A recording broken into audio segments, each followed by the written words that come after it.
Welcome in, ladies and gentlemen, episode 75 of the MJ38 show. Matthew, Justin, hosts, co-hosts, founders, co-creators, MJ38 Productions, MJ38 Music, the MJ38 show. Welcome in. Hopefully your life's going beautifully. If not, we're going to make it a little bit more beautiful and bright right now. Hell yeah. That's what we're here to do. Picture perfect.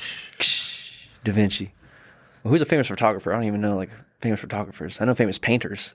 Yeah, exactly. I couldn't name, like, a famous photographer off the top of my head. Most of the time, they're behind the camera. Yeah. Yeah, they take the pictures of the famous people. Yeah. I honestly couldn't name one. Gun to my head. A famous photographer. ChatGPT, help me. Sure. We'll see if it's a notable person. If this is your first time listening to the MJ38 show, thanks for tuning in. Appreciate you. Hope you enjoy it. Send us any questions. Big props. Appreciate y'all. Yeah. Stick around. Yeah, tell a friend. Like, comment, subscribe. If this all that is fun stuff. Not your first time listening to the MJ38 podcast, subscribe, motherfucker. Subscribe, player. Subscribe, player. For real, though. Subscribe, please. We love you guys. I just recently subscribed to our show, too. I didn't realize. For 73 episodes, I wasn't subscribed. And I was watching it one day, and I just saw the subscribe button wasn't saying unsubscribe. It was saying subscribe. So I clicked it. That's it. Bloop. Welcome into the fam. That's it. That's all it takes. It's that simple. It's that simple. Yeah, I'm sitting at 4.25, I think, subscribers. So if I don't see that go to 4.26, I'm going to be like, guys, what are we doing? What are we talking about? It's not that hard. What are we talking about? You got a little brother, little sister. Tell them to hop on YouTube. Tell them to hit subscribe. Support the squad. MJ38 franchise. We're rocking. Here's a list of some famous photographers, if anyone was wondering, because I don't know any of these people. This is classical and influential photographers. Ansel Adams, Dorothea Lange, Henry Cartier-Bresson, Robert Capa, Diane Arbus. No, dog, I don't know. Not a single one. Not a soul. Couldn't tell you anything of what they've done or any famous pictures that they've taken. Contemporary masters, Steve McCurry, Annie Leibovitz, Sebastio Salgado, Gregory Crewdson, Jimmy Chin, Mario Testino, Ellen von Unworth. These are fashion and editorial photography. Peter Lindbergh. I think I've heard that name before. Peter Lindbergh. Sounds familiar. That sounds familiar. What do you do? I don't know. Iconic black and white fashion photography, natural, raw beauty. Richard Avedon. Yeah, dude, I couldn't zero of these people. I know famous painters and sculptors and like artists, but not a single photographer. I know some famous What photos. the hell's up with that? Like the fucking FDR in the wheelchair, famous photo. Okay. Guy in Tiananmen Square, famous photo. Famous as hell. Guy on fire, protesting, monk on fire. Yeah, the monk on fire guy. Yeah, famous photo. There's a couple other ones I'm sure that we can, like, if you've probably seen them in like college classes and whatever, you know. I think I remember in elementary Magazines. school, like them trying to tell us about famous photographers. Mm-hmm. We're just like, maybe that's a medium that doesn't get a lot of love, a lot of credibility in that one. because it's maybe it's just like juxtaposed with like you're looking at what they took a picture of. That's the famous thing. For sure. Yeah, not the person that took the picture. But it's definitely the opposite in like sculptures and paintings, like Michelangelo and fucking Da Vinci. Like those people, you know those people's names. Yeah, totally. For sure. And like fucking Bach, or not Bach, it's like musical, but like But music too, you don't really know. Rembrandt or whatever. We were talking about that last time, like famous paintings. Like you know the painters, but you don't know the photographers. That's weird. At least I don't. Maybe I'm just uncultured. I don't know. No, I'm with you. We don't really know the producers for the most part. Like eventually you get to know them, but really you know like the artist, but not the producer. So I think maybe there's just some roles that don't like the other roles more attention demanding. Mm-hmm. A little more. I couldn't tell you. Either way, picture perfect. We're here to make that life for you. Let's get it in, dog. Yeah, totally. Fucking life's going well, man. Fucking we had I felt the electricity in the city, probably because I was literally in it, like driving the wife to work downtown. But like San Antonio's popping right now.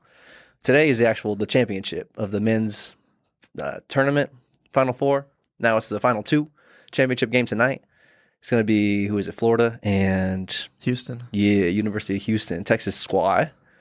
But yeah, championship tonight. But yeah, I could feel the city was alive. You know, there was literally thousands of people in like walking through downtown on what day was it? I think pretty much the entirety between Friday, Saturday, Sunday, and today. Yeah, it was just so much free shit going on, free concerts and festivals. T-Pain was in town, Pitbull was in town. I think Travis Scott did a pop up. San Antonio's popping right now. We alive, baby. I'm not gonna lie, I was like had it all Friday off. Julian was like, "Why didn't you go downtown?" I was like, "I don't know."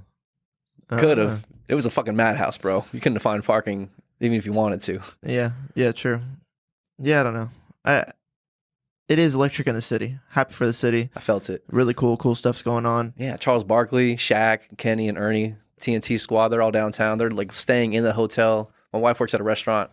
The restaurant is in a hotel, Kimpton Santo or something, and like super, super nice hotel. And that's where Shaq and Charles Barkley were. She said that like Charles Barkley's like really kind of loud and obnoxious, but I guess he was probably drunk. So it was like 3 a.m. I guess because their restaurant is staying open until 1 for all the influx of people getting out after the games. So that was, I think the first game for the Final Four was Saturday night between Duke and Houston, and then the first game was Florida and Auburn. And she said it was just madhouse. It was just a fucking madhouse, especially after the second game, like 10 o'clock, 10:30. Everyone's getting out. They're open late. They're like the only restaurant that's open late to get like a legit, genuine, nice dinner, you know?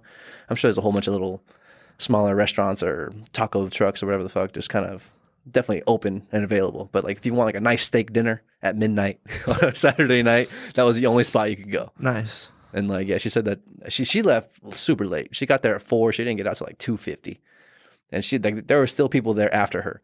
And she said that those people, it was probably around like 3:15 is like the recount of one of her coworkers. But they were saying around like 3:15, 3:20, Charles Barkley is like walking into the restaurant. He's like, "Can I get a drink?" It's like, "No, motherfucker, we're closed. We closed like an hour and a half ago. We closed at 1. Like, we can't be serving alcohol past 2. It's like, you need to know the after hours spots, you know, for the service industry folk that serve restaurant or that serve alcohol past 3 o'clock. My brain You ain't getting a drink, Joel. My brain slipped into a position. It's like, how much is that drink worth to you, my friend? We're talking about $10,000, $20,000. How much is that drink worth? Yeah, you want a highball? You just want some fucking little Jack and Coke? $1,000. Yeah, right. Yeah, I was like, you want to pay my rent this month? Like, I got some vodka. I got some Tito's in my crib. I'll bring it back for you, dog. I'll make something in your room, dog. Like, what's up? Mobile bartender squad. Yeah. Because, oh man, not to be like he's fucking rich, but that is part of the reason why he's walking in at 3:15 asking for a drink. He's like, For I'm sure. me. Yeah. It's like, You know who I am? yeah, I do. But yeah, Charles Barkley doesn't have a lot. People hate Charles Barkley in San I Antonio. was gonna say he's got a lot of beef with the women in San Antonio for sure. I wonder where that because we were talking about this before they even arrived because I guess they had her restaurant and her hotel like management staff had kind of informed them Final Four is gonna be a bitch, y'all. We're gonna be open late and it's gonna be crazy busy and just be ready for long days and a hard work day. It's gonna be busy as hell, start to finish, and it's gonna be a long one. So be ready for that. But so that's been the kind of news in the watering hole for the last couple weeks for them. And then we were talking about that, just, talking about Charles Barkley. And then I was just like, why? I wonder what happened with him and San Antonio women that got him so scorned, Like, why why is he talking shit about the San Antonio women? When did that start and why did that start? I guess when he was on the Suns. And Really? He probably come to San Antonio. Is that old? Is that back when he was playing? Because that's what in the 90s, he said something about, or well, no, I guess it was when he was older, but that's what I always assumed is that when he was a player, he'd come to San Antonio and he just saw Just caught shit. a lot of thick women. Maybe he just got denied a whole bunch. Or, you know what I'm saying? Maybe he just got his, emasculated. Or something happened to him. I think he got scorned by some San Antonio women. I'm totally hypothetically. Maybe he got curved hard. Yeah, I was right. like, well, you're a fat bitch anyways. Yeah. And you got fat friends, bitch. Whole city's fat, bitch. Yeah, fuck you in your fat city, bitch. Your big britches. Yeah, I'll be honest. Like, I think we are like the diabetes capital of the world. So like, We are? Yeah. I thought. Well, maybe not the world, but Yeah, look up because I could have sworn that as far as U.S. cities were concerned, San Antonio is probably in the top 10 as far as the largest obesity rates or largest. I'm not even sure how you measure that metric, but I could have swore that Houston. I thought Houston was definitely higher than we were, just across the United States as far as fat cities, quote unquote. what are the fattest cities in America? Yeah, right. I don't think we're top. We're probably top 10. I don't think we're top 5. What is it, ChatGPT? I just had what are the top 10 cities with the most type 2 diabetes? Oh, Christ. Brownsville, Texas, Pharr, Texas, Laredo, Texas. We're the top 3, bro. Texas is hitting. What are 4 and 5? Compton, California is number 5. Okay. Macon, Georgia. Linwood, California. But it's how big are some of these cities? It's 100 people might be 10% of a city, whereas 100 people in a bigger city is a lower percentage. You know what I'm Smaller saying? proportions. Yeah. Let's say, what are the fattest cities in America? Yeah. Come on, ChatGPT. I'm sure there's studies on this. I'm not sure. Are they mentioning like BMI or just like obesity percentage? These are the questions. These are the questions. We're getting deep. McAllen, Texas, number 1. Damn.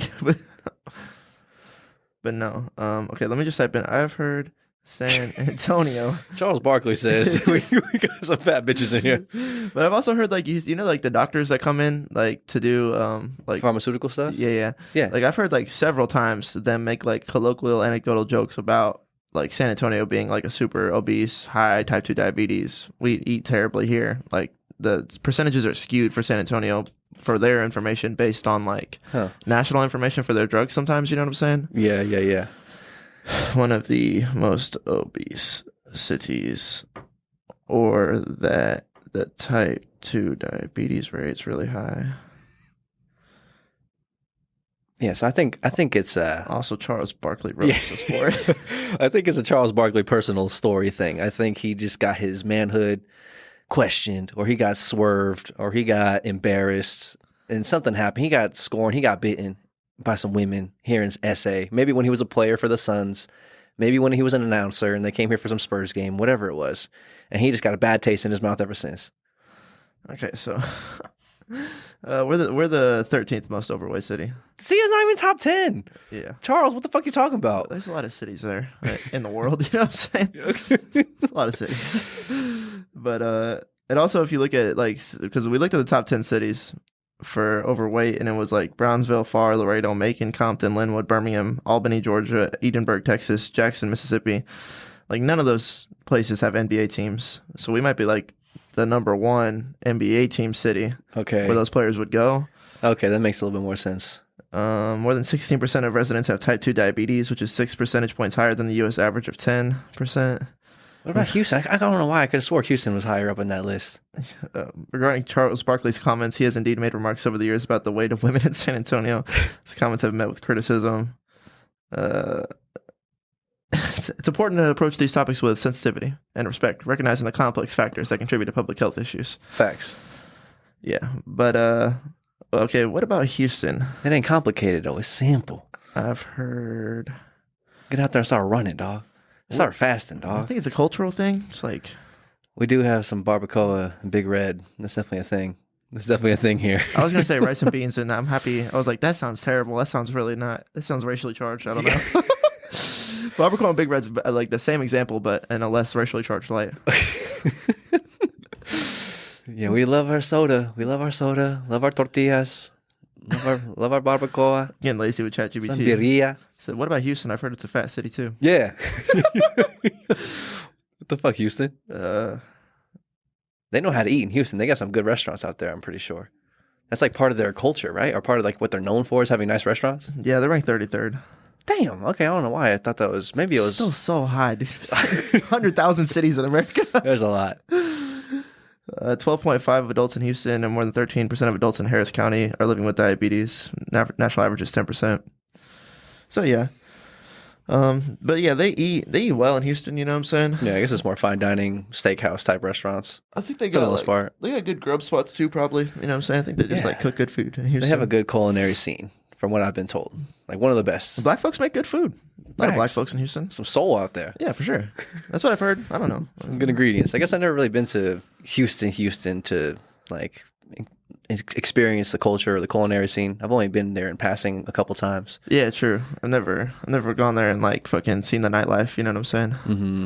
Yeah, I know they got some solid. What is it?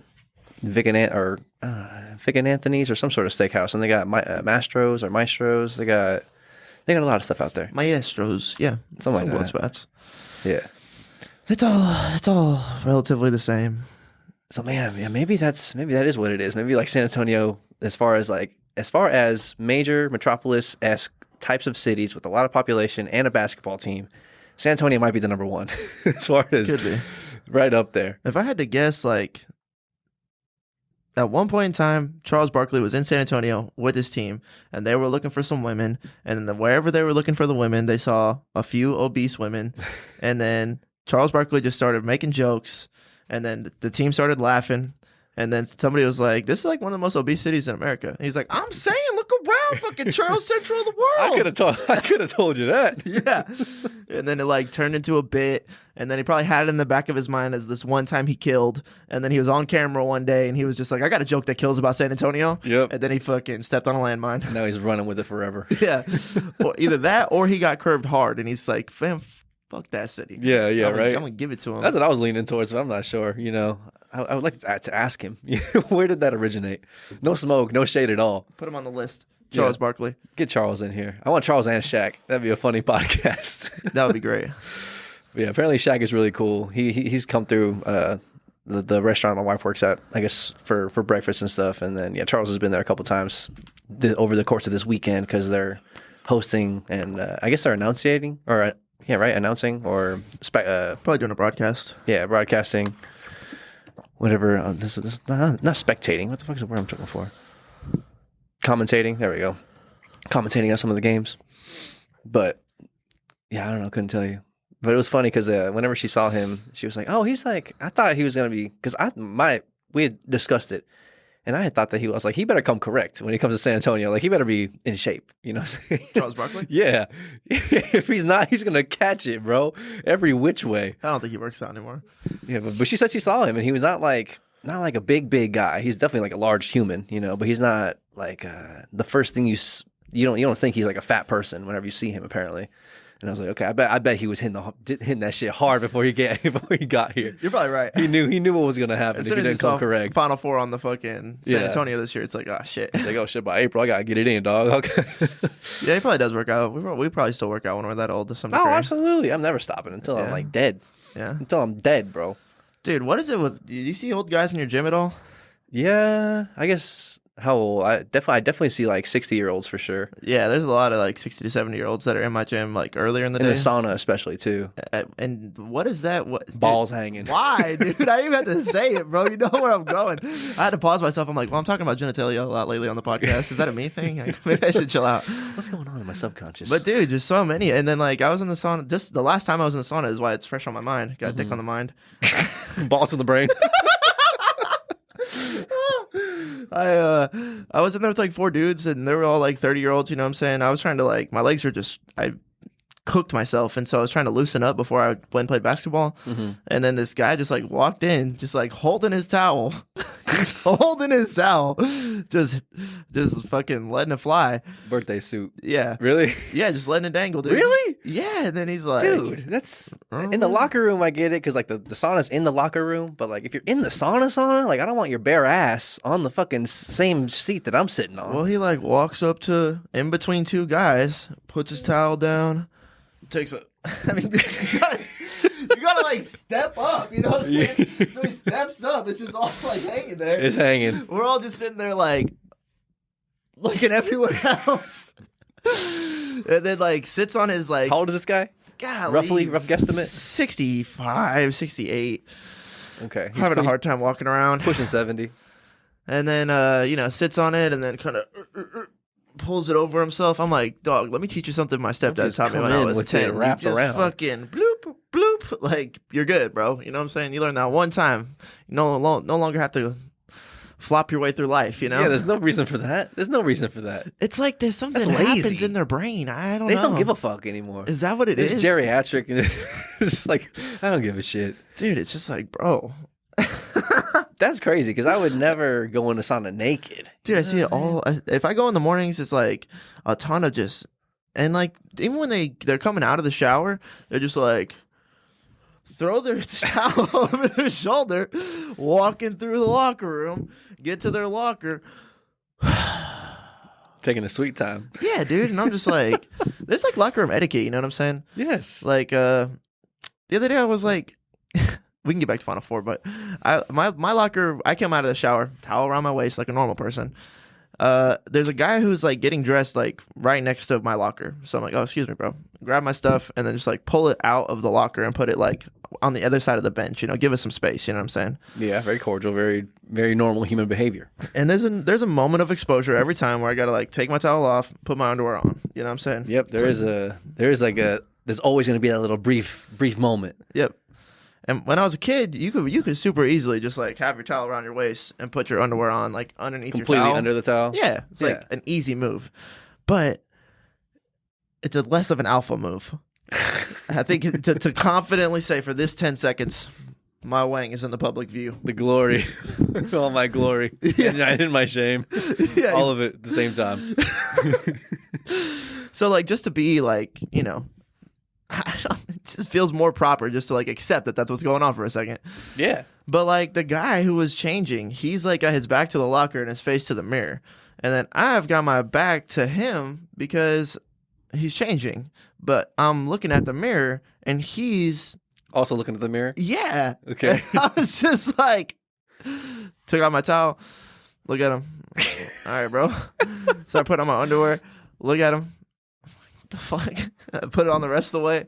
I was like, all right. And I just like turn around and then like stare at him while I'm putting on the rest of my clothes. Like, hey, bro, kind of fucking weird, right? It's a little awkward, huh? And my brain's like, well, maybe he likes this. Maybe this is like what he's looking for in a locker room exchange. And Maybe. Like, maybe not. Let me not stare this guy down. Actually, let me just let him fucking. Is it like a fucking playground for gay guys? I don't know. It's so like when the energy's off, I don't know what's going on there. You know what I'm saying? It's like I'm not assuming, but I'm just asking a legitimate question. Yeah, right. Like if there were co-ed locker rooms, if there was just one locker room all the time, whoa, it might be hard to break line of sight sometimes. It's a little weird. I don't know. A little weird. They do co-ed saunas in a lot of countries. Yeah, they had one at Gold's Gym, where I think some of the Gold's Gyms have like their sauna in the pool area versus having the saunas in the locker room area. Yeah, Lifetime Fitness is like that. Okay, yeah. That's kind of cool. Yeah, but I think people are less inclined to just get in there naked.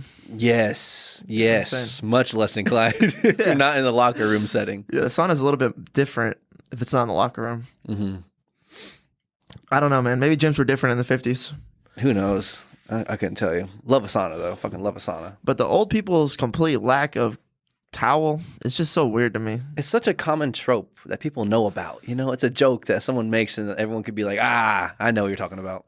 Is it? I'm not trying to be that old guy. No, my God. I'm not trying to be that old guy. I might get like a smaller towel if I'm worried I'm going to trip on it or something. Maybe that's part of it. It's like a fucking hazard. Like, get that shit away from my feet, boy. I ain't trying to die in here. Okay. I didn't think about that. I don't know. I'm just being generous. I was going to say, it's a little generous because like, it just seems like whenever I'm 70 and working out still, which I plan to do, and going into the locker room to change or to go into the sauna, I typically don't shower in the gym unless like I'm pressed for time and I'm trying to like make a day more smooth with like my time and my whatever, you know, the flow. Yeah. But if I was going to be 70 in the sauna or in the locker room, I'm not going to be just swanging and banging. I'm going to keep it cordial. I'm going to keep it. There's 10 seconds where you got to swing and bang. Yeah. That's it. Any more than that, you're having fun. Any more that you're playing with yourself, all right? Exactly. You're towing a dangerous line, friend. Yeah, no, I don't understand. Stepping into Pervville. I don't get it, bro. I really don't. But and I also, I don't know, maybe it's like a fucking war thing. Back in the day, you should just fucking shower with the guys. It's like bonding. I don't know. Like in high school football, we definitely, I've never been around so many naked guys, you know what I'm saying? I was going to say, yeah, it's definitely different in high school whenever you're playing sports, or in college if you're playing sports, and you like literally share a locker room and then share the showers with those guys on your team. Like that's a different setting. Even so, there's only like one weirdo that's walking around fucking butt naked all the time, you know what I'm saying? Yeah. One dude that's like just really comfortable with himself. Usually it's not the whole team. Most people have some fucking shame. It's like, you don't want to be like towel on all the time, guy, but you're not just going to let it fly. Showering in swim trunks. Yeah, you don't want to do that, but yeah. All that to say, oh, Charles. How do I tie it back in? We're talking about Charles. He probably walks around naked in the gym. I think he's a little weird. Yeah. I think he's a little weird. I remember super confident. I think there was I can't remember if I'm making this up. I want to say I was in high school and I had heard one of my high school buddies had mentioned, because he was really big into the NBA, so like he kind of knew a little bit about like old school NBA, but definitely more like with the current, at that time, the current NBA. I'm sure he still does keep up with the current NBA players and the dynamics of the teams and the players and the coaches and that kind of stuff. But the commentators as well, because that was whenever Shaq and Kenny and Charles and Ernie were like kind of, I guess I'm not sure when that team formed exactly for TNT, but they're commentating on all the games pretty much, and definitely like doing all the halftime shows, TNT halftime shows. They've been doing that since I was in high school for sure. So maybe that started a little bit before that. But I want to say that there was a story or a headline that came out about Charles Barkley. Maybe he was in Vegas. I'm not sure if I'm accurate with this. But I want to say that he was allegedly, hypothetically, he could have been in Vegas getting pulled over, and because he was speeding in Vegas or something, and he was like, he had cocaine on him or something. Cocaine was mixed and involved in the story as well as a hooker. So like, I think he was maybe on that kind of demon time, like maybe about 10 years ago or so. I'm not sure if he still is. My mom would make jokes about cocaine and hookers all the time. I think it was like a trope back in the day. It's like, what are we doing tonight? Cocaine and hookers? All right, fine. Fucking Cheesecake Factory? That'll do. Yeah, let's make some fucking tacos. Let's hang out in the house. Yeah, I don't know. I feel like maybe in the 90s that was like more of a... Like now, I mean, people do it now too if you're in the right circle, I'm sure, but... I'm sure. Definitely, I can remember like when I was a kid, that was more of a trope, and he was like living out that trope. I don't know if that's like straight demon time per se, but definitely, I mean, yeah, I mean... It ain't angel time. It ain't church boy time. Yeah, exactly. Like the altar boy shit. Nah, dog. What the fuck? But yeah, Vegas with cocaine and hookers sounds about right. That's so strange. I don't know. That's crazy. I wouldn't. That's crazy to partake in that dude. realm of reality. I could never. Just even thinking about it, I was like, oh, it's so scary. Or it's like, I don't know. You don't know these fucking people. Yeah, you're really putting yourself out there into vulnerability land. Yeah, they could just drug you and take all your shit. The hookers. At least. And there's a billion other possibilities that are a negative outcome for you. Yeah, totally. Get an STD or whatever the fuck. Get embarrassed. Totally. Get killed.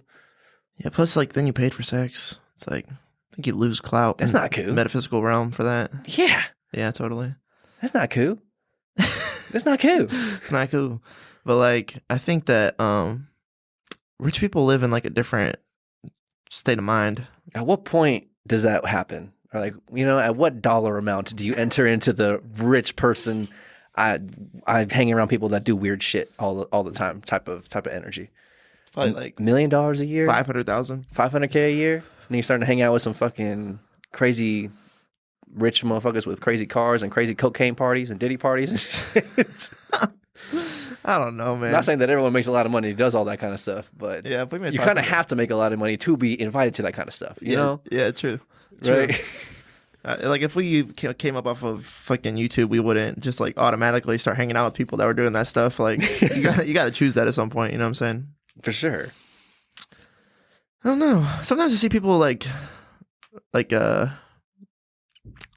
yeah. Was that a poker game? I don't know. You're probably watching this to my homie that was there. Yeah, poker games. Is that a poker game? You know what I'm saying? And then it was like, a couple 2 or 3 hours in, somebody's like, "Hey man, y'all want to do a bump?" And I was just like, "I'm good." I'm all right.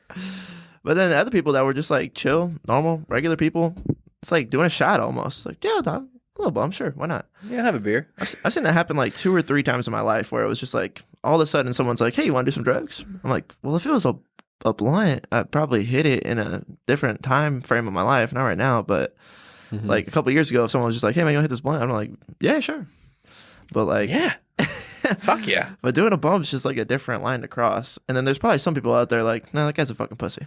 Talking about me. Yes. It's through your mental projections, like that's a different line to cross. But then the other people from another different perspective just like have that line moved over. You know what I'm saying? It's like, I'm not just going to do heroin. I'm not just going to do a fucking a shot of meth real quick or whatever. Totally. So it's like the line gets moved depending on, and some people wouldn't even do the drinking. Like fucking Mormons won't even have coffee. Like, that's crossing a line, friend. Yeah. No caffeine in my body. Yeah. Sometimes smoking the weed is some people's line too. And Big time. I'm just like over that for the most part. You know what I'm saying? There's like caffeine, alcohol, and even within alcohol, there's like seltzers, beers, shot, Everclear, moonshine, levels to that. There's like weed.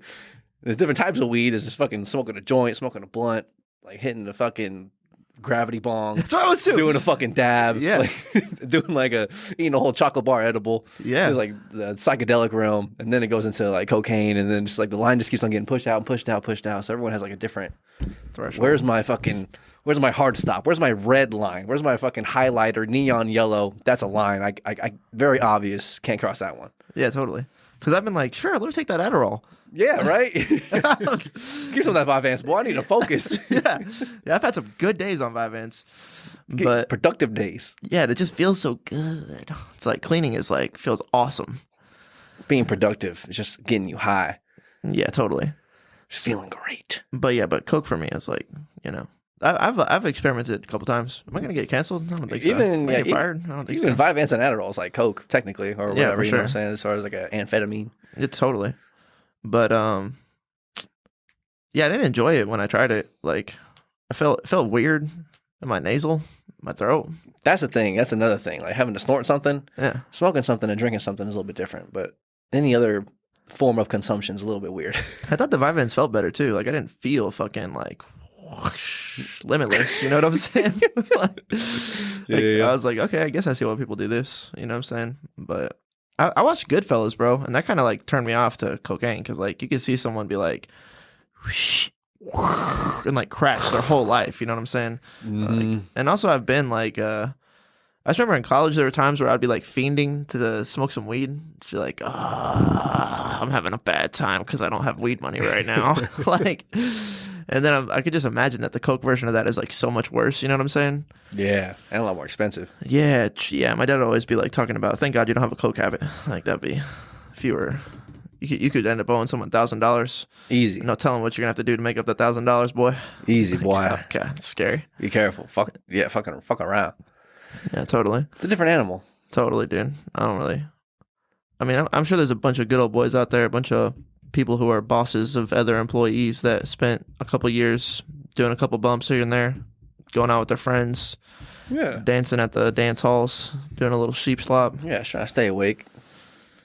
Trying to stay up. In the 80s, it was probably also a much different beast. In the 80s, boy. Tell you what. This shit was popping, dog.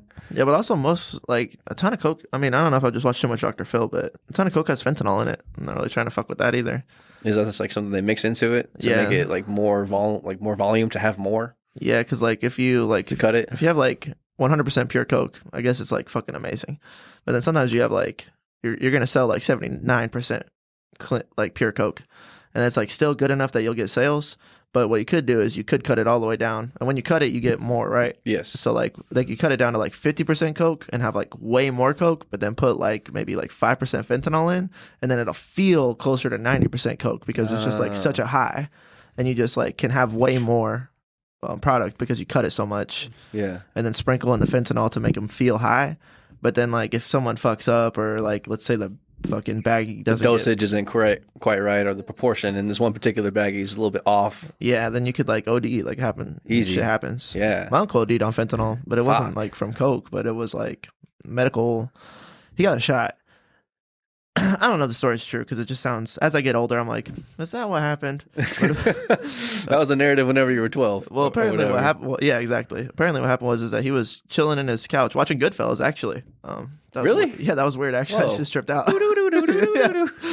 Yeah, he was chilling on his couch watching Goodfellas. It's like one of his favorite movies, and he had just had surgery like a few weeks before that, so he was like, recovering. And then like a drug deal outside of his apartment went like bad, and then the guy started shooting at the other guy, and then like through his door, like a bullet came through and like hit him, and then he Caught in the crossfire. yeah, and then like went to the hospital for a bullet wound, and then was given fentanyl to recover at home, and then like it's like the one fentanyl patch would last like 6 hours, and it would be like, do not overlap your fentanyl, like wait a full 6 hours before applying another patch.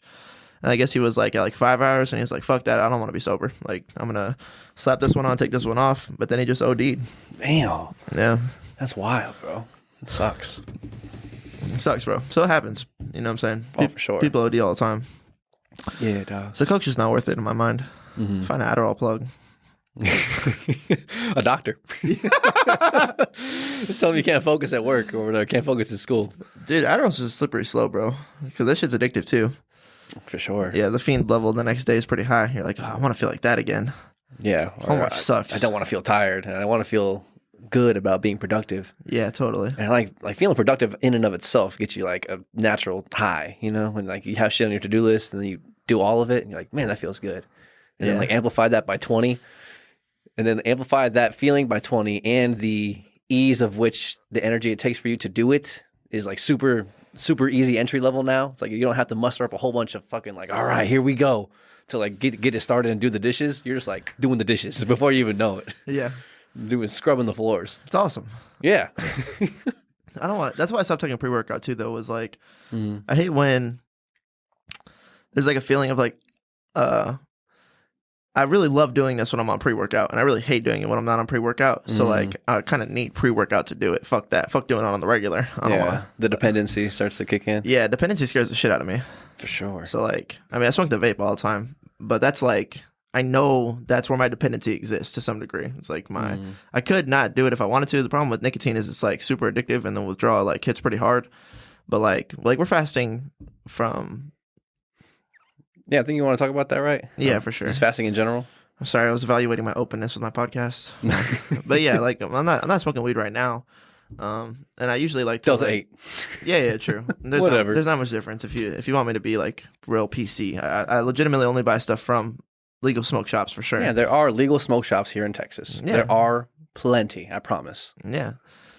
And, Legal loopholes. For sure. Super legal. Like you couldn't even I don't even think I saw a traffic stop where this guy searched this guy's car on YouTube because he had like a Delta 8 pen in the car. It was like a looper. Like if you go to, you could see one of those in a smoke shop right now. At a gas station. Yeah, for sure. Or like a certain type of convenience store, you know what I'm saying? Yeah, so the guy sees that and then he detains the guy and then he searches the car and then it turned out to be like an unlawful search and then the cop got like suspension for it and then the guy won the lawsuit because it's like not illegal. That's not proof of cause or cause of whatever you have to do a search.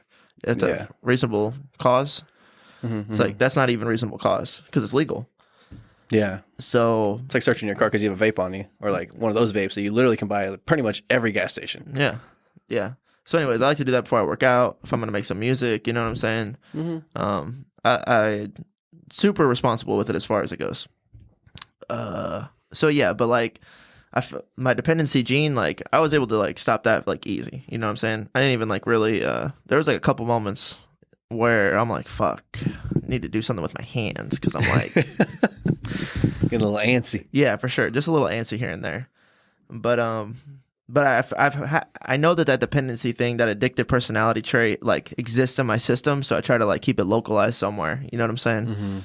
Try to keep it on like lifting weights. Let the vape happen. Luckily, I don't. Alcohol's not really a thing for me. Weed was easy to shut off. You know, but I think some people don't know how to deal with that. When I was younger, I didn't know how to deal with it for sure. There are definitely times where I'm like, I'm gonna go get a bottle and an eighth, and we're gonna have a great weekend. Have a good time. Yeah, for sure. And then it was like, if we get to the weekend and we're not gonna like party a little bit, I'd be like, what are we doing? You know what I'm saying? I don't want to sit here and play FIFA sober. I don't. This is not fun. And I'll be like really antsy. You know what I'm saying? Yeah, there were times even where we were like smoking a black and mild, just trying to feel something, you know? Yeah, bro, get a little head high. Yeah, totally. Some of those tobacco, nicotine combo. Yeah, so that's why I think my dad was like, well, thank God you don't have like a coke problem when I was younger, because like he could definitely see the addictive personality gene in me like present, you know what I'm saying? That's definitely a thing, right? Or like that's I'm not sure if it's a medical exactly, but it's like the addictive personality trait.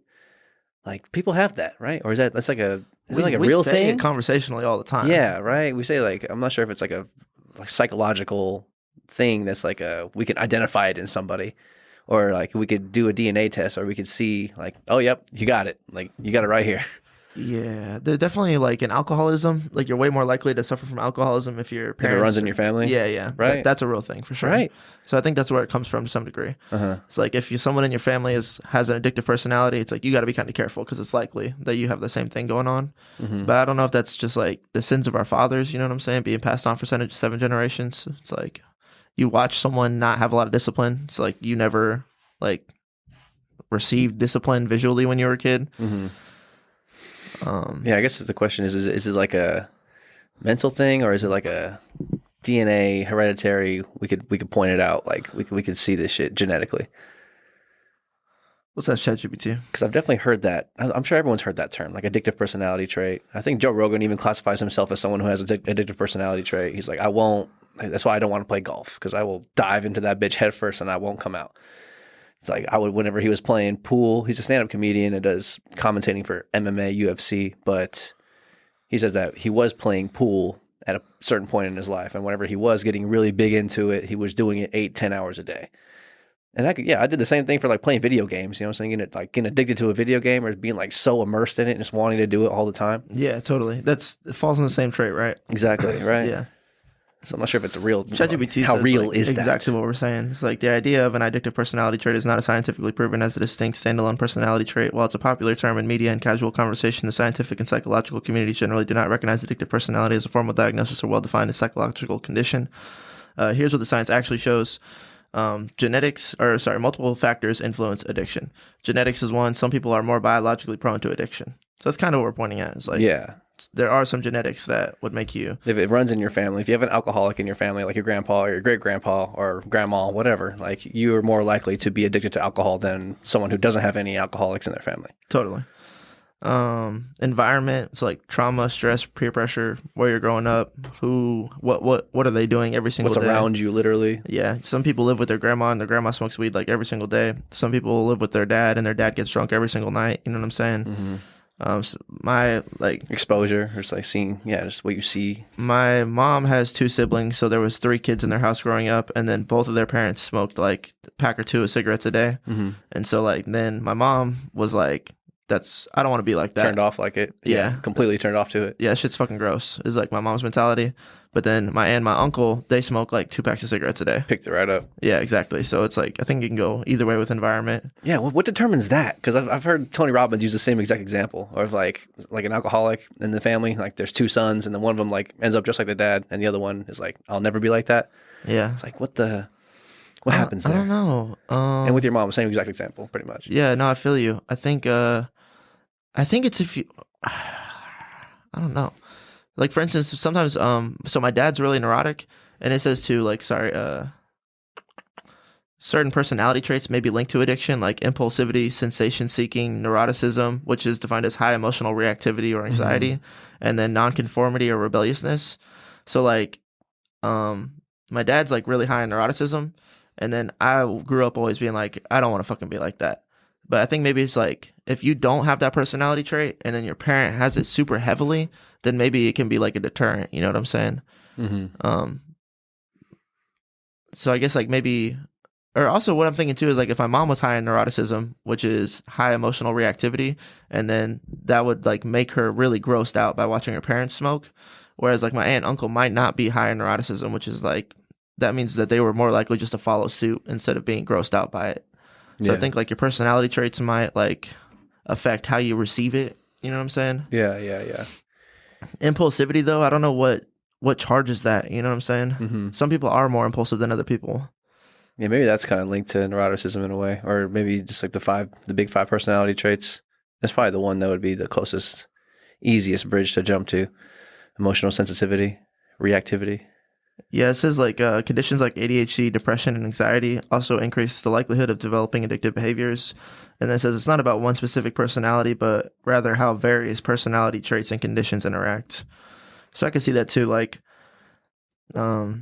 if you're like depressed and sensation seeking and low in neuroticism, and you saw other people smoke and get high all the time, maybe it's like perfect. You're like, oh, I see why people do this. Mm-hmm. I don't know. It's one of those things that like there's not a clear answer. It's kind of a minutia. Yeah, it's kind of just abstract. Yeah. Hard to put your finger on it. Yeah, I really appreciate discipline, but also it'd be weird for me to think about like not smoking, not drinking, not vaping, not doing like any mind altering anything. No coffee. No coffee? Because sometimes I remember one time I was like, God damn, I'm just being really open. I was like, said something about someone was going to take a drug test at work, and I remember being like, well, I'll be honest, I don't think anybody in this restaurant would pass a drug test. So I feel bad. Oh, in the restaurant industry? Yeah. Oh, yeah. Ain't nobody passing that shit, dog. Clip that. Oh, yeah. I thought you were talking about like when we worked like a corporate job when we were working for like a cement manufacturer. Oh, my God. Fucking rock distributor. No. In the restaurant industry, it's also even the GMs, dog. Watch out, bro. Everyone from the dish pit to the GM, bro. Ain't nobody safe in that bitch. Well, I said that, and then one of the bosses was like, "Hey, I passed a drug test," and it was kind of like the right thing to say for the dad of the family. You know what I'm saying? So I'll pass a drug test. I'm like, well, part of my brain wanted. I hope you would, motherfucker. Part of my brain wanted to be like, I mean, did you drink in the last 48 hours, or like, did you drink coffee this morning?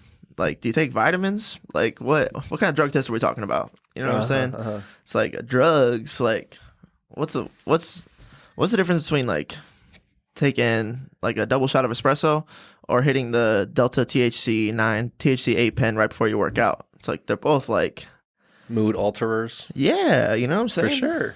Like, totally. That's why Mormons are even like, nah, no caffeine, anything that alters your be sober minded. Totally.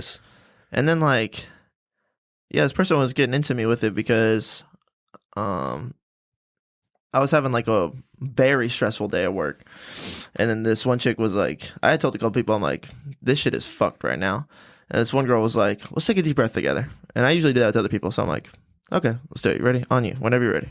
And she's like, all right, on 3. 1, 2, 3. And I'm like, and then she like loses hers. Oh, we can do it too. Let's take it. All right, on 3. Everybody. Okay. Take a deep breath, whatever you're doing. 1, 2, 3.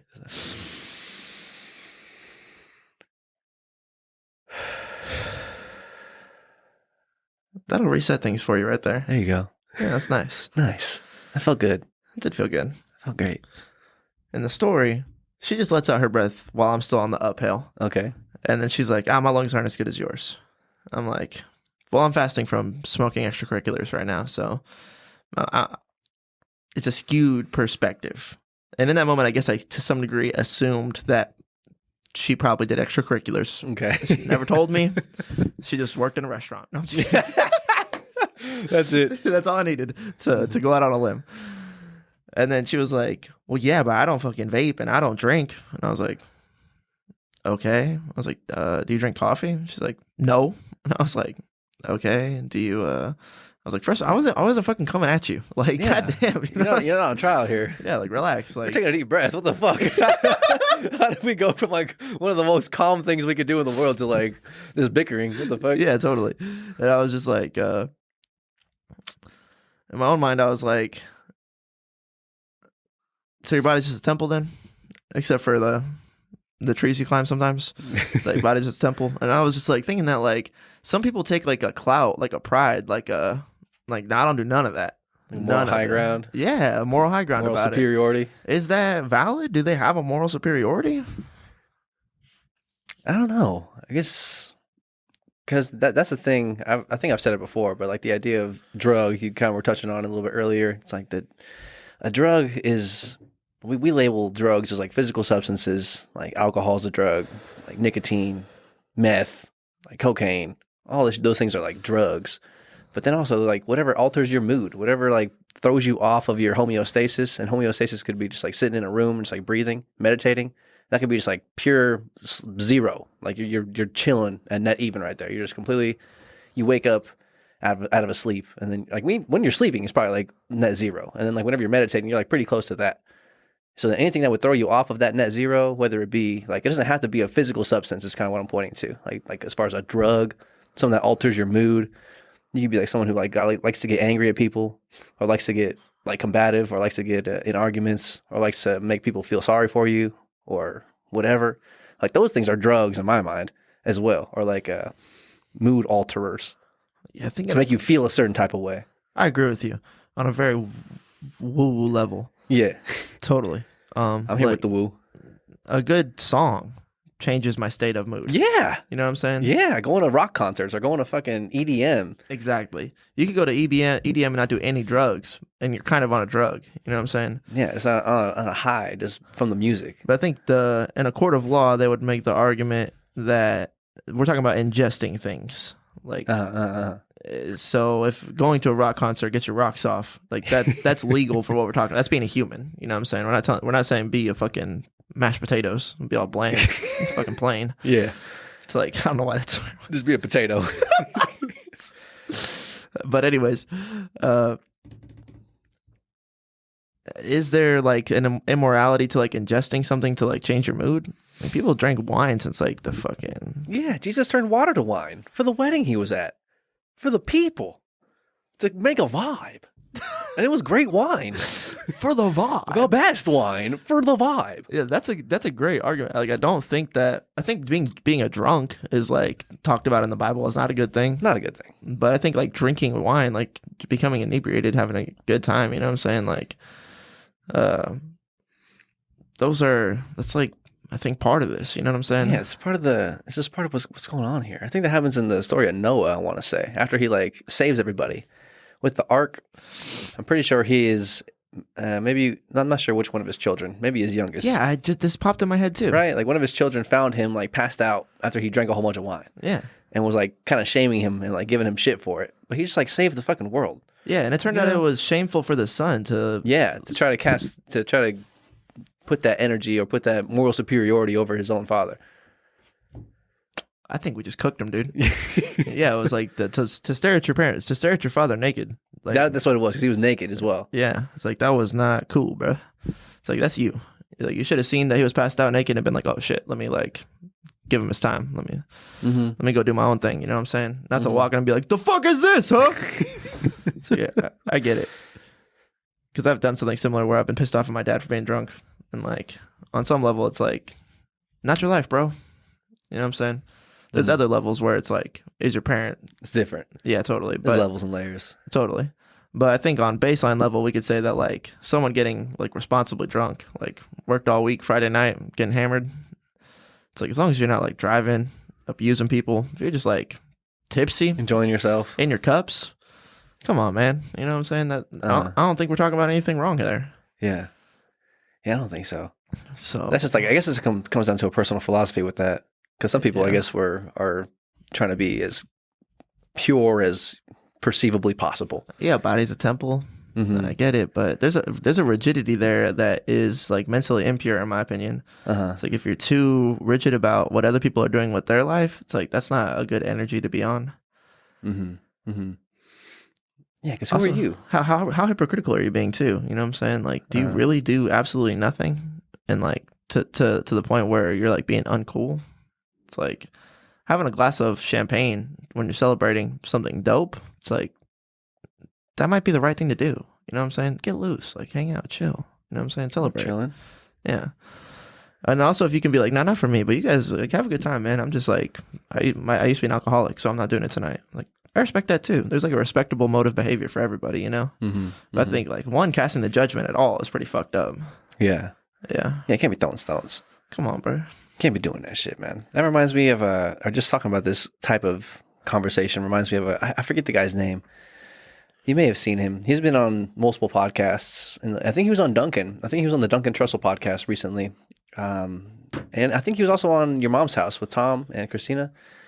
And I've seen him on another couple of different podcasts. I don't know his name at all, but he's like referred to as the vampire. He's like trying to age in reverse, and he's trying to live forever. You seen that guy? I've just heard about it on Joe Rogan recently. Yeah. Like that guy. I was thinking about him the other day because I saw some snippets of him. I think he was on the podcast with Paul Logan, right? Logan Paul. Is that his name? Yeah. Yeah, the Paul brothers, Jake and Logan, right? Yeah. Yeah. I think he was on Paul's. I love how little fucks you give about them. It's like, those pussies, what's their name? Like Paul Logan? Logan Paul? I don't fucking know. Yeah. One of those two. But I saw a snippet of them talking to this vampire guy. And he was like, so you don't do anything. Like you fucking, like he's super tight, super like regimented schedule, minute by minute schedule, and adhering to that diet schedule. Like, sounds stressful. Yeah, it sounds crazy in my mind. And like, I guess... Is he right? Stress will kill you faster than anything. Like, do you stress out about the schedule? Because then you're dumb, bro. Like, you're fucking yourself up. Yeah, I guess he's like, I wanted to say he was in his 40s, but he's like, has the biological telomere age of like someone who's like 18 to 20.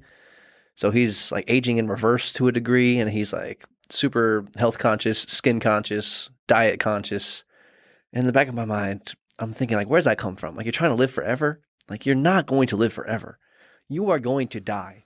And on your deathbed, you're probably going to be like, damn, I wish I had a cookie. Like, I wish I had a bite of chocolate cake one time. Yeah, dude. Like, son of a bitch, what did all that health shit get me? It's like, it's definitely important to be healthy and like to maintain a solid homeostasis from day to day and like to feel good and like vital. Like, you know, to have an aliveness and energy to you, an alertness, mental clarity. like a body control, and you're not aching, you're not sore, you're not fucking any like you have regulatory bowel movements. Like I'm sure that's great, but I think I'm not sure how much he's sacrificing in his pursuit. Dude, also because you're gonna die, dog. Like I'm sorry, like that's just the way it fucking goes. You're gonna die. There's things out you can't control a car crash, dog. Are you never driving? What do you do? Walk everywhere? Mm-hmm. I'm gonna look this guy up. Car crashes aren't fucking immune to people walking, pedestrians. Also, cancer doesn't give a fuck, dude. You can get fucking liver cancer from nothing. You can get skin cancer from the sun. I mean, I guess Joe Rogan was saying this guy doesn't go outside like hardly ever. And then he was like, well, you need vitamin D. So like, I feel like he could be doing this better. He should be going outside and getting some vitamin D. Yeah, his name is Brian Johnson. Okay. He was on Duncan Trussell. I've definitely seen him on other pods, but he was recently on Duncan's podcast number 668. And this was, let me see, where's the... Rocked up, let's go. Brian Johnson, chief combatant in the fight to become immortal. Brian's research on his site, Blueprint Protocol. Let me see what else it says. Does it say anything else about this actual person? No, I think this is just Duncan pushing his tickets and shit. No, dude, that guy's a pussy. He just wants to be famous. That guy's a pussy. He just wants to be famous. Pussy. He's just trying to say, look at what I do. I got telomeres. Shut the fuck up, dog.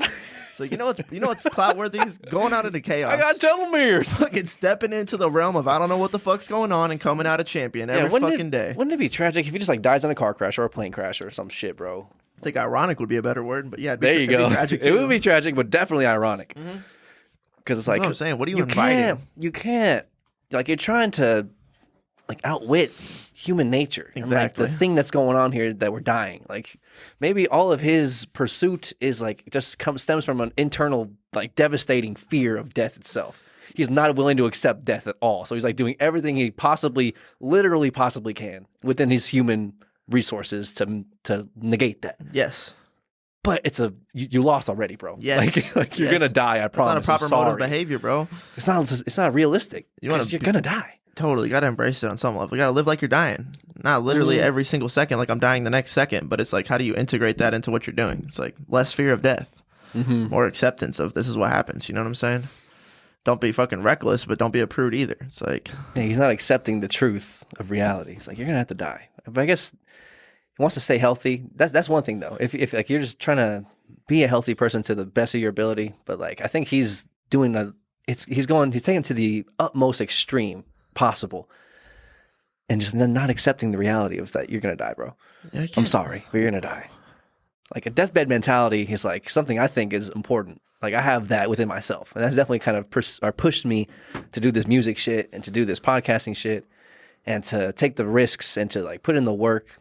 And also like I like having this deathbed mentality insofar as like whenever you're on your deathbed, like whenever you're at death's door and like you know what's coming, like you're gonna be able to look back at your life. And then whenever you are in that position, looking back on your life, the way you lived it, the way you spent your time, there's gonna be a lot of what ifs and wishes. And like you're probably gonna wish that you didn't work as much to a degree, maybe spent more time with your loved ones, your friends, your kids. Whatever it's going to be, like you're going to wish that you pursued that dream that you had the whole time, and like having that ability to like forecast and foreshadow and foresee your like hindsight. It's like you're foresighting your hindsight. It's like super introspective type of shit. Totally. But I think it's a super powerful tool to get you to try to cherish the moment and take and use the most time that you have now and get the most out of it that you possibly could. Yeah, 100%. You know what I'm saying? Yes, bro. It's proper mode of behavior. Yeah, but he's like, fuck a deathbed. I ain't dying. Like, you're just wrong, bro. I'm sorry. I think he's just lying. He just wants to be famous. He just needs something to say to go viral. Yeah. Like, that would go viral. I get it. Maybe I need to listen to, like, actually listen to his podcasts with Duncan and with whoever else he's on a podcast with and to see his actual belief system. Maybe he doesn't believe he's going to die. Or maybe he does believe he's going to die, but he just wants to be super healthy. I don't know. I'm totally just, like, projecting right here. I'm totally just speculating. I said the same thing on Joe Rogan. This guy's trying to live forever. Yeah. Maybe he's trying to set a record. I don't know. That's his thing. PR years lived. Yeah, trying to get to like 120. My family would But even say, then, you're going to die. Don't want to live past like 80, 90, dude. It's fucking tough. Can't walk. If you're not healthy. Have a hard time eating. Mm-hmm. Hard time getting around. You have to really invest in your family at that point and hope that some of them give a fuck. Because like people are going to have to take care of you. Might not be able to wipe your own ass no matter how healthy you are. Ugh. Who wants to live like that? Rough. Not saying I want to die one day, but like yeah, I don't want to be 200 and I'm just like crawling around everywhere. I have to drink through a straw. Like eventually being able to, who was it? Fucking Aristotle, Socrates. It's like if you're able to accept death, that's the proper mode of existence. Because at the end of his life, they were like, yeah, we're gonna put you to death, bro. But if you accept the fact that we're putting you to death, then we'll let you put your estate in order. And then he like philosophically came up with like the most reasonable thing I could do right now is to accept death and put my estate in order. And that's like something you should take with you on some level. Yeah, I know who you're talking about. I forget. Yeah, it's one of those guys. It's either Plato or Socrates. I think it might be Plato, actually. Or Aristotle. Yeah. One of those motherfuckers. They're talking about, I think, yeah, it got to the point to where it was either you have to conform to what we say as like the wise counsel and like renounce the shit that you've been spewing. He was saying the world is round. Yeah, like this gospel that you're preaching or whatever you're trying to say to these people. Like you're going to have to say that, no, I was lying and go along with what the fuck we're talking about. Or we're going to put you to death. And he was like young, relatively young for the time. And he said, I guess, yeah, he came to the conclusion of like, actually, yeah, fuck that. I'm going to say my goodbyes, like go out on my own terms and say, fuck this. I'm not going to lie for y'all. And then he like does like I think he addresses all of that in his speech, like in front of the council, like in front of the elders and the public, like in their court of law, whatever they did back then. He like said that and he was like, yeah, fuck all of y'all. You can kill me. But like I ain't going out like that. I'm not going to lie and conform to what I know is not true. Yeah. Just to appease y'all. Totally. Fuck that shit. I accept this. Yeah, it's like a metaphysical story, like you could abstract and put into everyone's life. But to be able to be in the most proper mode of behavior, you can't be afraid to die. If he was afraid to die, then he'd like live in the lies and continue. Yeah. And I think it literally he was saying scientifically the world is round, and they were like, we're gonna kill you, bro. Fuck that. It's like he was right. You know what I'm saying? Like, yeah, it's crazy, bro. So yeah, you got to be able to accept death, even if it's like not even death, like literally dying. Like sometimes it's like situational death, like movie death. It's like, okay, I'm gonna have to like this relationship isn't right for me. It's like I'm gonna have to like die in this relationship. I'm gonna have to like. For some people, it's like I'm gonna have to get divorced. I'm gonna have to live in an apartment that's really small. I'm gonna have to eat cereal for 6 months. I'm gonna have to like restart over. It's like. Yeah, you're gonna have to if you find yourself in a fucked situation and that's the right thing to do to get your life back on track. It's like you better be willing to do that, or you're gonna be fucking living in hell forever. Yeah, like, that's much worse than dying one time. Yeah, there's much things worse than death. Many things. Clip that shit. That's nice. I had something on ChatGPT. I forgot what it was. Hold on. Yeah, look at it. Yeah, I just asked ChatGPT, did Jesus drink wine? And then it said, yes, Jesus did drink wine according to multiple passages in the Bible. First of all, the first one was wedding at Cana. It doesn't necessarily say it's that he drinks wine, but it says that his first recorded miracle was turning water into wine at the wedding in Cana. Not only did he make wine, but the host noted that it was the best wine, which suggests that Jesus approved of its use in celebration. He didn't just give them like something. He's like, just alcohol. Yeah, no, he was like, no, this is enjoyable alcohol. Yeah, the most enjoyable alcohol ever. This stuff's dank, dog. This is gas, bro. This is fire wine, bro. My dog. I don't know how they talked back then, but that might have been something. My liege. My lord. My lord. I might have said something like that. Like, I don't know. I like to feel like if I was like, you know, a disciple, I'd be kind of a bro. You know what I'm saying? Yeah, bro disciples, dog. Yeah. Come on. I would have made some funny jokes, I feel like. I mean, I don't know. You never know. But at the Last Supper, he said, drink, this is the blood of my covenant, which is poured out for many. And then, like, I think he drank the wine. Like, literally was like, drink this in remembrance of me. Drank it and passed it on. And then this one's a little half and half. It says accusations from critics in Luke and Matthew. It said, Jesus said, the Son of Man came eating and drinking, and you say, here is a glutton and a drunkard, a friend of tax collectors and sinners. So he was like, I came drinking and eating and having a good time with my friends, and then you guys say I'm a drunkard and a glutton. Like, that's like you guys will take anything to make it into a critique about me. Yeah, you'll take any moral position you could possibly find. You will take it so you can have the perceived high ground and be better than whatever, you know what I'm saying, to keep your religious standing, like this, like what the Pharisees are, or like, you know what I'm saying. Exactly. And that's what, like, it says, this shows his critics accused him of overindulging, implying he drank wine, though not but Jesus is saying not to an excess. Balance. Like, I drank wine, but I wasn't being a drunkard. Jesus drank wine, used it symbolically in his teachings, and even made it, but always in the context of moderation and sacred purpose. So that's what I'm saying. Like, there's something sacred about having a glass of wine at a wedding, literally. Like, it's the mind-altering part isn't immoral. It's the over-abuse, I think, that's the immorality. Like, Yes. It is, and then that's the thing about having an addictive personality that I don't really respect. Is like if you can't enjoy things in moderation because what? Because you're like, hold on, let me figure it out. Let me dissect it. It's like Get in there. Because there's like the potential for alcohol to be like come out of control, Abused. it's like I can't touch it because I'll abuse it. It's like I think you need to be able to touch it and not abuse it. That's like part of like the mental discipline part. You know what I'm saying? Is to be able to have a couple drinks, but stop yourself at some point and say, okay, I've had enough. Some people can't do that. Some people can't do it at all. Right. And so they have to like abstain Completely. And so I don't really necessarily respect abstaining. I mean, God, it's better than being a drunk. You know what I'm saying? For sure. There's some discipline to that, but it's like, I think on some level you should be able to have some and stop yourself. I think that's the most, That's probably the most powerful, most self-control that you can have. It's the highest frequency version of that act. That's what I'm trying to say. Like, there's frequency levels. Like, if someone's like, I can't touch it because I'm going to be a fuck with it. It's like, that's not a very high energy frequency. But if you can have 2 or 3 drinks and say, I got to drive home, guys. Like, I'm good. Be able to tell your friends no, like, enjoy the moment, but then, like, show discipline and respect for yourself and your situation. Like, that's a high energy frequency level, I think. Yeah, I think that's the most proper mode of being. It would be the highest frequency most of the time. And it's just hard to be in the best mode of existence. It's like a difficult thing to even put your finger on what it is, much less do it. You know what I'm saying? Yeah, I think it's a higher, elevated, more control. It's more powerful within yourself. If you're saying, like, if this substance has more control over me than I have control over me, then it's like then you like remove yourself completely from, like, it's alcohol as an example. It's like you move to a dry county and there's literally no alcohol for you to buy at all. Then like you solved your problem, but that's the thing still has control over you. You know what I'm saying? It moved you. It literally moved you to a different city. Yeah. Versus like being able to abstain from it like consciously and to have your own limits and your own ability to say no. Totally. It's a little bit stronger, but I definitely think it's definitely better than the alternative of just fucking falling off the cliff with it. Yeah, man. It's hard. Like, life is hard. These things are difficult. It's just nuanced. Spirits grab a hold of you. Sometimes you don't know that you have cuts deep inside of you. And then sometimes you don't know that you're soothing those cuts. You don't even know that's what's going on. You're just like, yeah, it's hard for me to stop drinking once I start drinking. It's like hard to look inward and find what where's that come from? Yeah, totally. And then I think some people get on some level, they get too fucked up inside.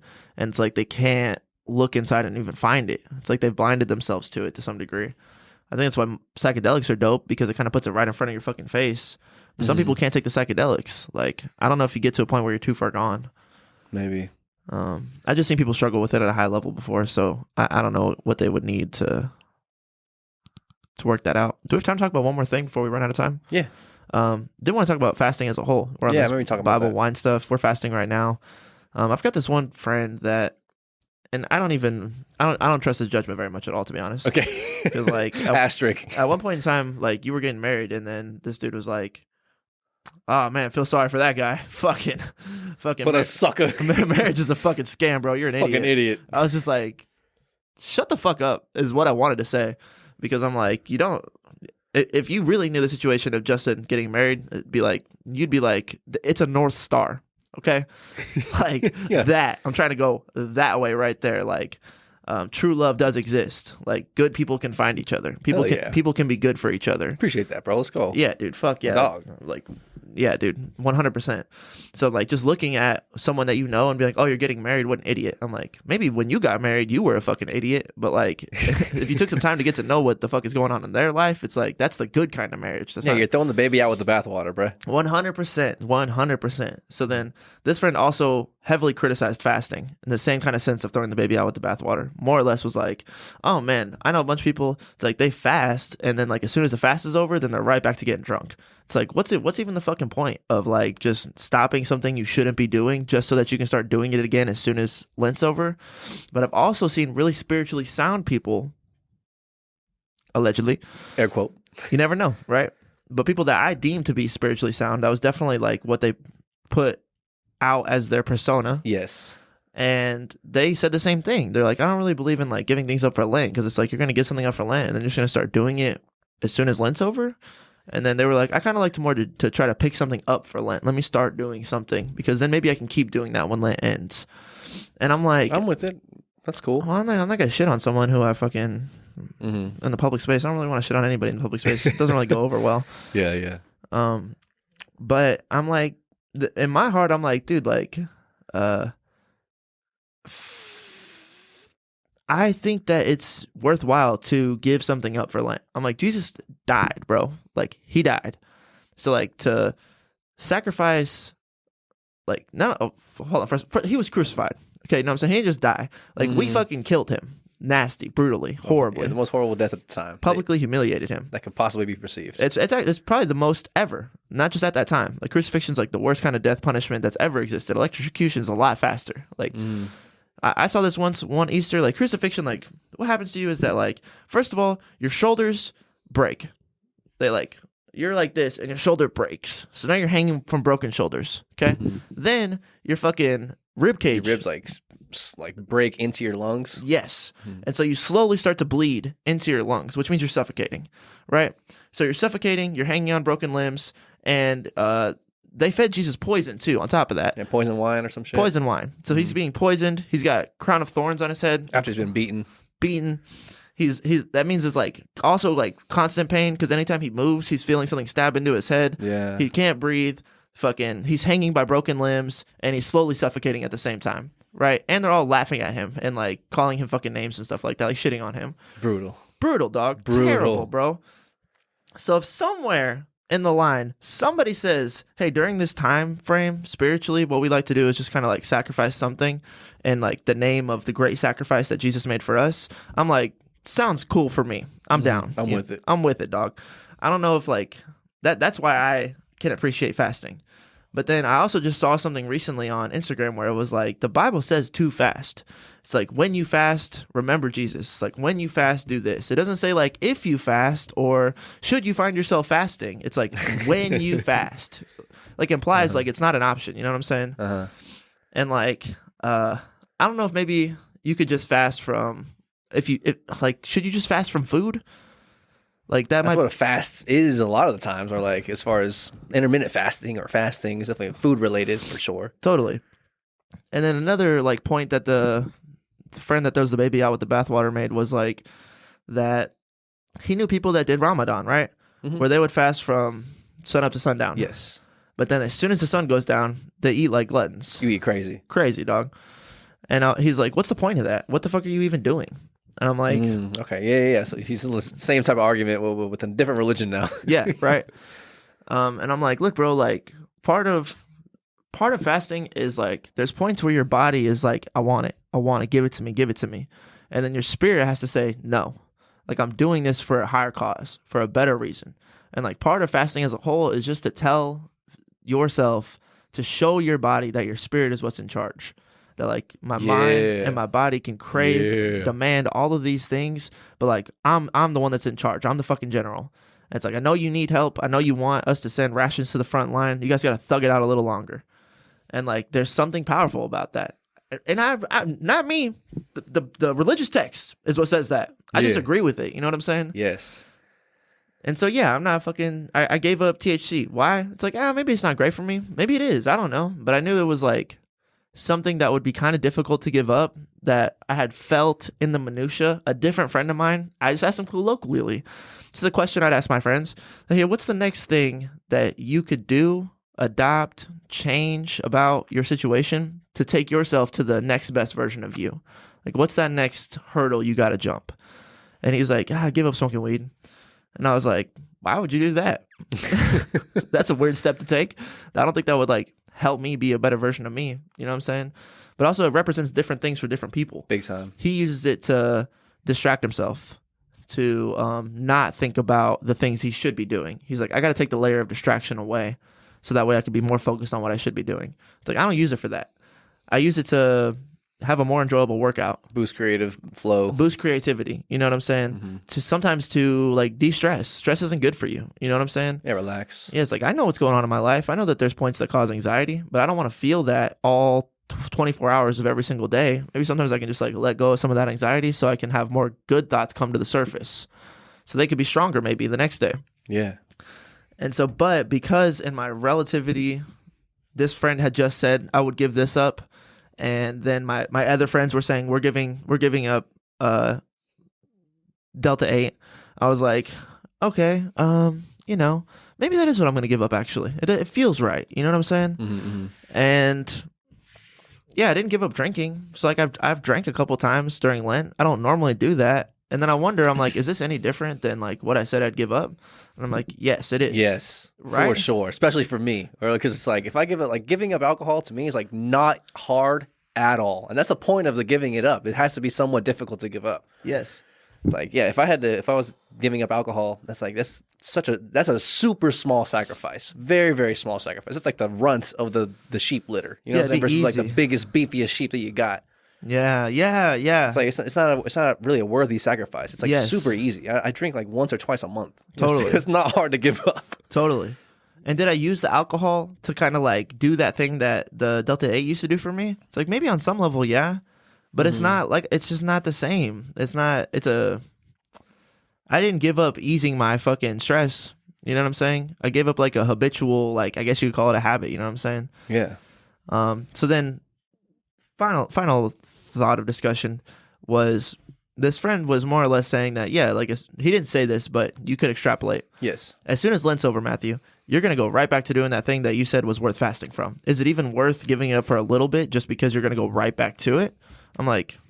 Good questions. Valid questions. No, it's a pussy question. Pussy question, it's actually. It's a pussy question. Okay. You're like, why would I ever go on a diet if all I'm ever going to do is eat cake when I'm older? It's like, because there's times in your life where you want to be better than you currently are. So I'm practicing spiritual strength for a period of time in my life. Like I'm working on my discipline. It doesn't mean I should never work on discipline just because I'm going to do the thing that currently represents discipline. It's like, you don't want to do it. So you're saying it's pointless. Yeah. You're saying, oh, I would never... Like you want to like minimize and diminish what it is so that you don't have to participate. So there's no obligation in your mind. Mm-hmm. That's me, at least. I could be wrong. Maybe he's not a pussy. But I think that where that energy was coming from, in the same way that he shit on you for getting married, is like, it didn't work out for me. I got really screwed. I'm like, well, how well did you behave? How great was your selection? How true was your choice? Was it really the right thing for you to do? Before you shit on someone who is making the right choice. How high was your aim and how worthy were your sacrifices? Come on. That's what I'm talking about, bro. Mm-hmm. And you're just going to, I mean, yeah, the Bible says to get married. What do you believe in Jesus? He's like, oh, I believe in the Bible. I'm like, obviously not. What are you talking about? Like, you say you believe in the Bible. Right. What does that actually mean? What does it actually mean to believe in that? Mm-hmm. Mm-hmm. So yeah. Fast. Mm-hmm. Don't not fast because you're gonna maybe do the thing that you're fasting from again. Don't go on a. Some people say, "Oh, I'm not gonna go on a diet because I'm always gonna want to eat fried food." It's like, okay, that's cool, but maybe in this season of your life, for whatever reason that you're developing discipline or you want to do better right now, you want to strive and reach for something higher. It's like maybe you just need to learn moderation and like fasting completely. Like it's like. Okay, so I went to 0. 0 is not the right answer either. 100 is not the right answer either. Mm-hmm. But now I can do 50 because I did 0 for a little bit. Yeah, striking a more true balance. Yeah. And then what I can definitely say is that through the fasting, I think I reset my dopamine. Like if you overstimulate the parts of your brain that create dopamine, then it becomes harder for them to create dopamine on their own accord. So like if you smoke a ton of weed all the time, then like every time you smoke weed, you release dopamine. Then like your brain stops really being able to make dopamine when you're not smoking weed. Like yeah. It's like a tolerance. Yeah, totally. I'm trying to think. Also like just like caffeine almost. I was like, just thinking about that exactly. Totally. Yeah. It's like sometimes it's hard for you to have natural energy in the morning because your body's waiting for the caffeine to give it energy. So I felt like myself one day like. Do some shit, take a nap, and then go out in the nighttime. And when I was driving, I was like playing a dope song. The wind was hitting, the sky was beautiful. The vibe was fucking electric in my car. I'm like, been him all along. Like just, and I was like, okay, what's happening right here? Like life is giving me a natural high. And I hadn't felt this from just baseline life in like a long time. So maybe I did reset, like my brain's producing its own dopamine right now. Like I'm getting like a high just from taking a nap and putting on a nice outfit and going to go do something fun. Whereas normally I'd be like, all right, you guys want to do something fun? Let's get really high first. Like, I've been like that in the past. You know what I'm saying? Yeah, for real. So there's good coming from the fast. even though I might go back to doing the thing I'm fasting from. Yes. Totally. Fucking preach, bro. I was just actually, I just asked ChatGPT last couple of notes along the lines of fasting. I asked it 2 questions. First question, why did Jesus fast? Jesus fasted for 40 days and nights in the wilderness primarily to prepare spiritually for his public ministry. Deeper look. The first reason, spiritual preparation. Before beginning his teaching, healing, and miracles, Jesus entered a season of deep spiritual focus, fasting to strengthen his connection with the Father and clarify his mission. Second reason, to face temptation. During his fast, Jesus was tempted by Satan. Fasting made him physically weak but spiritually strong, allowing him to reject the lust of the flesh, resist the pride of life, and refuse the lust of your eyes. His victory over temptations set the example for how we can overcome trials with scripture, faith, and obedience. The third reason, dependence on God. Jesus demonstrated that spiritual nourishment is more essential than physical food. Man shall not live by bread alone type shit. And the fourth, as an example for us, Jesus' fast wasn't about personal preparation. It was also a model, wasn't just about personal preparation. It was also a model for his followers. It shows how fasting can draw us closer to God. We should prepare for spiritual battles and how obedience matters more than comfort. And then I asked, why should people fast? Like us. Because Jesus is Jesus doing crazy shit. We're just people. He's perfect. We're just people, We dog. can be Christ-like, can't be Christ. He didn't eat for 40 days. Neither did Kevin James, though. I just remembered that. Kevin James fasted for like 41 days. Kyrie Irving fasted through Ramadan. I'm pretty sure he fasted, like legitimately fasted. Savage. And then, okay, so the second question, why should we fast? Why should people fast in general? Fasting is a powerful spiritual discipline that's been practiced for centuries across many faiths, especially Christianity. Here are key reasons why people fast, spiritually, mentally, and physically. Number one reason, ChatGPT, to grow closer to God. Fasting creates space to focus on prayer, worship, and scripture. It quiets distractions and draws your heart toward God. Second reason, for spiritual clarity and breakthrough. In scripture, people fasted when they needed direction, deliverance, or a breakthrough. The third reason, to strengthen self-control. Fasting disciplines the body and spirit. It teaches you to say no to the flesh and yes to God. Fourth, as an act of repentance or humility. In the Bible, fasting often accompanied confession and repentance. It's a way to express sorrow over sin and seek renewal. Fifth reason, to intercede for others. Many fast while praying for loved ones' healing or major needs, standing in the gap spiritually. And the sixth reason, for physical and mental benefits. Though not the main reason in biblical context, fasting can also detox the body, improve focus, and enhance mental clarity. Yeah. All of that. All that shit, bro. All of that, bro. I'm looking for all of that in my life, dog. All that. I'm saying, bro. It's without a question, bro. Like, the interceding stuff is interesting because I heard a preacher on the radio talking about you can't intercede for people. It's like in the Bible that you can say, like, please don't, like, my son deserves this punishment. He sinned. He's fucked up. But, like, I want to intercede and, like, stop him from receiving that punishment because he's my son and I love him. And, like, I know with love and time, we can correct this. We can do better than this. So, like, through my spiritual strength, aura, whatever, like, my credit card, my Amex, please put it on my account.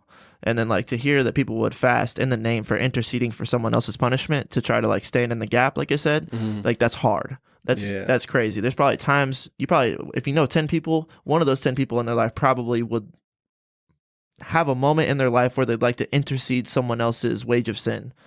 And, like, to be able to know that that's possible and to maybe pull that card out someday, that's some hard shit. That's real spiritual strength. That's real biblical work right there. But yeah, who doesn't? It's worth it. Who doesn't want to? The other things that it said to who doesn't need to repent for some of their sins and seek renewal? Who doesn't need breakthrough? Build self-control. All of those things, man. So I think that to shy away from the contact on that because you can justify there's no real point to it, or because then there is a weird minutia there. It's like if I'm giving it up, you'd have to accept maybe that it's not good for you. It's like you'd have to accept I do things that aren't good for me. You could keep a blinder up if you never have to fast from it. It's like, you know what I'm saying? Yeah, maybe it's just like the acceptance, like the openness to say like this is building the self-control. Maybe okay, hold on, I'm unpacking a lot of this. But it's just like the idea of we're not perfect, and like maybe like fasting is like a representation of like you're not perfect. How can I get a little bit closer to perfect? And then the friend that was throwing out the baby with the bathwater was saying like, why are you trying to get closer to perfect? You're not gonna be perfect anyway. It's like because I'm trying to get closer to God. I know I'm not gonna be perfect. It's not gonna happen. It's just not gonna happen. I'm sorry. Like, it's just the way it is. But I can at least build my self-discipline and my self-control and my ability to identify what is bad for me and then like build up the stat of like cut it out or cut it down or like to build myself up. It's better to at least try to become perfect versus like just saying, fuck it, I'm just going to live how I want to live. Fuck doing anything. Yes, bro.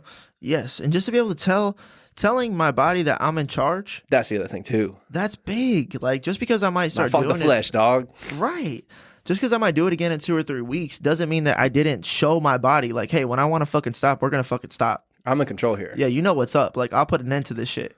It's like, that's good. That's good to know. You know what I'm saying? That's good for my body to be like, okay, like, we're kind of lucky right now he's letting us do this, because as soon as he doesn't want to, it's like his spirit's the thing that really runs the show. I don't run the show. Like, I'm not going to make demands because I don't run the show. You know what I'm saying? Facts. And that's facts. But yes, that's fasting for you. That's fasting That's talk. fasting talk. That's Lent talk. It's Final Four talk. It's fucking beautiful Easter season. It's a beautiful day outside here in Texas. It's a nice and chilly, brisk day. Charles, you're lucky we serve you alcohol at all in this bitch. Shitting on our women. Shitting on our fucking women, man. Come on, dog. It's all love, though. It's all love, man. Yeah, you're all beautiful. Beautiful humans. Beautiful creatures. If for one moment you feel like maybe I could work on my weight, just take a step in that direction. See how it feels. Just try. I do agree. What does the guy said? It's a shame to not see yourself how beautiful you could be once in your life. Yeah. Who says that? The David or it's a philosopher, and he was just working out being jacked. Maybe Plato. And then one of his justifications was like, it's a damn shame to not see your body in its most beautiful, pristine condition at least once in your life. Yeah, to see what you're capable of physically. Yeah, just to see how beautifully God made you and how beautiful you could be. Maybe it's impossible to do that all the time, all 80 years you're alive, but to spend one season of life just appreciating and admiring what God created on you, it's a damn shame to never try. So if you don't want to be a fucking juggernaut in the gym, jacked all the time, being a fucking gym rat, like, that's cool. But to take a step in that, if you feel something when Charles Barkley says a bunch of churro eating Latinas out here, like, I don't know, you know what I'm saying? Take a step in that direction, you know what I'm saying? Sometimes it hurts because there's a little bit of truth in there. Yeah. It's better to embrace it than run from it. Yeah, and it's definitely even Chris Williamson talks about it, but like being able to put in the work is the treasure. Like, not having, like, the body itself is like the physical output and like the physical outcome of all these internal characteristics that are the actual treasure and are most valuable. Like, having a nice body is not as valuable, not anywhere near as valuable. It means nothing without the consistency, discipline, willingness to sit through difficult situations and willingly put yourself through pain and be consistently like showing up and doing the hard work. Like, that's way more valuable than the body could ever be. You know what I'm saying? Yeah. Like, those characteristics will carry you through everything. Totally. You know what I'm saying? Yeah. You have to do that in life. It demands it. To have some kind of like stability or confidence to know you can do it is worthwhile as fuck. Yeah, I can do hard things. Yes. I've seen myself do hard things. Yes, you have to know, because hard things will happen. Hard things are going to come. Totally. That's just facts. It is what it is, y'all. Yeah, dog. Love you guys. We'll catch you on the next episode. We're 75 deep, baby. We're rolling. We're hitting 100 soon. You already know what it is. Nah, stop. Tell a friend. Like, comment, subscribe. Follow. Whatever the dealio. We'll see when this pillow flips over. Have a great life. Deuce. Until next time. Peace. Bye. Rolling through the city to the light show. Really ain't no telling where we might